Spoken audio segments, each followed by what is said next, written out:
Hello my dear student. तो अब हम देख रहे हैं बच्चों यहाँ पर क्लास 11th के एनसीईआरटी पार्ट टू का चैप्टर 1 रेडॉक्स रिएक्शन। ठीक है, रेडॉक्स रिएक्शन उसका एक्सरसाइज क्वेश्चन सॉल्व कर रहे हैं 8.17। तो देखो, इसमें दो टाइप की रिएक्शन हमको दी गई है। अगर आप ध्यान से देखोगे तो पहली रिएक्शन में H3PO2 प्लस AgNO3 को मैं लिख रहा हूँ प्लस। ठीक है, यहाँ पर H3PO4 बन रहा है और यहाँ पर Ag बन रहा है। ठीक है, और यहाँ पर दूसरी रिएक्शन Cu के केस में H3PO2 plus Cu plus 2 convert in Cu and H3PO4। ठीक है, ये मैंने रिएक्शन लिखा।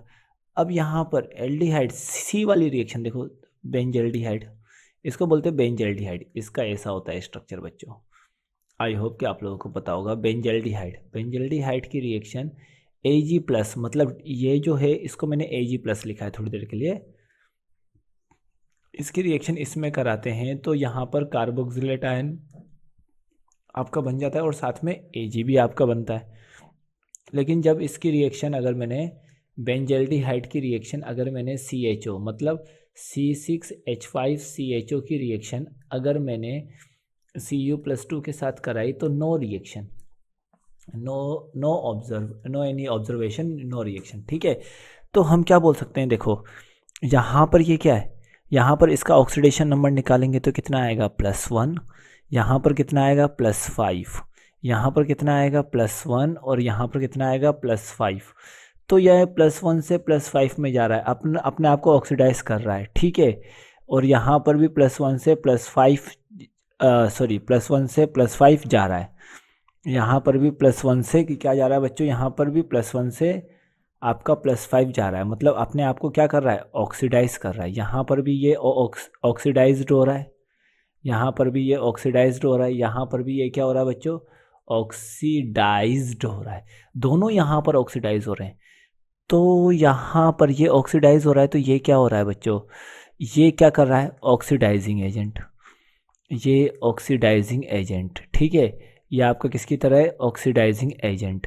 तो Ag प्लस, और यहाँ पर भी ये इसको क्या कर रहा है बच्चों, यहाँ पर अगर मैं इसका निकालना चाहूँ ऑक्सीडेशन नंबर तो सिंपली मैं इसका निकाल लेता हूँ। तो तरीके से देखो, कार्बन का यहाँ पर मान लो कि कितना, कार्बन का X तो 7X प्लस यहाँ पर हो जाएगा 6, यहाँ पर माइनस, यहाँ पर आपका कार्बन का, इससे निकालने की बजाय मैं स्ट्रक्चर से निकालता हूँ, स्ट्रक्चर से जल्दी निकल जाएगा आपका। ठीक है, स्ट्रक्चर से निकालता हूँ, देखो स्ट्रक्चर से दोनों का निकाल लेता हूँ मैं।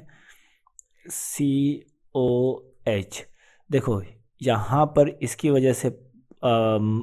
वजह से ये वाले बॉन्ड की वजह से +1, ये वाले बॉन्ड की वजह से +1, ये वाले बॉन्ड की वजह से कुछ नहीं, यहाँ पर भी कार्बन है, यहाँ पर भी कार्बन है, इलेक्ट्रोनेगेटिविटी सेम है। इसकी वजह से यहाँ पर कि क्या आ जाएगा बेटा, इसकी वजह से यहाँ पर -1, तो नेट ऑक्सीडेशन नंबर यहाँ पर कितना हुआ, +1। अगर मैं इसमें देखना चाहूँ तो इसमें क्या बनेगा बच्चों, यहाँ पर इसमें यहाँ पर आपका बनेगा ये O-।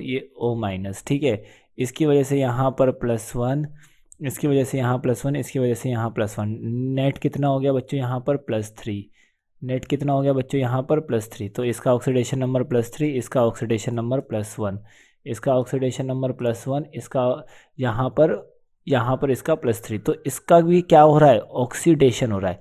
इसका क्या हो रहा है बच्चों, यहाँ पर ऑक्सीडेशन हो रहा है। ठीक है, Ag प्लस इसका क्या करा रहा है, ऑक्सीडेशन करा रहा है।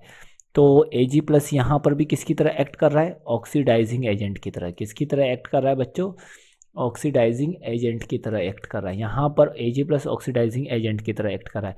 लेकिन इसके साथ जब रिएक्शन कराते तो कुछ नहीं होता, कुछ नहीं होता, मतलब हम बोल सकते हैं कि ये, मतलब जो बेंजल्डिहाइड है, बेंजल्डिहाइड केवल और केवल आपका Ag प्लस में ही ऑक्सीडाइज हो सकता है। ठीक है, लेकिन आपका Cu+2 के साथ ये आपका ऑक्सीडाइज्ड नहीं हो सकता।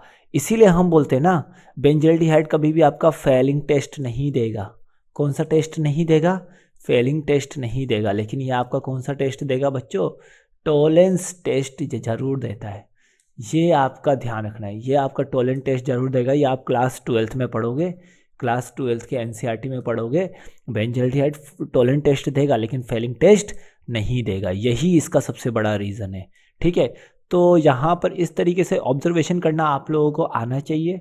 आप देखो ए और सी को देखो, बी और डी को देखो, मतलब ए और सी रिएक्शन को देखो और बी और डी रिएक्शन को ना देखो, तो अपने आप आपको आएगा। देखो यहाँ AgH3PO4 को ऑक्सीडाइज कर रहा है, H3PO2 को ऑक्सीडाइज कर रहा है, यहाँ Ag बेंजल्डिहाइड को ऑक्सीडाइज कर रहा है कार्बोक्सिलेट पे, लेकिन यहाँ पर Cu H3PO2 को ऑक्सीडाइज नहीं कर पा रहा, Cu2 प्लस बेंजल्डिहाइड को ऑक्सीडाइज नहीं कर पा रहा।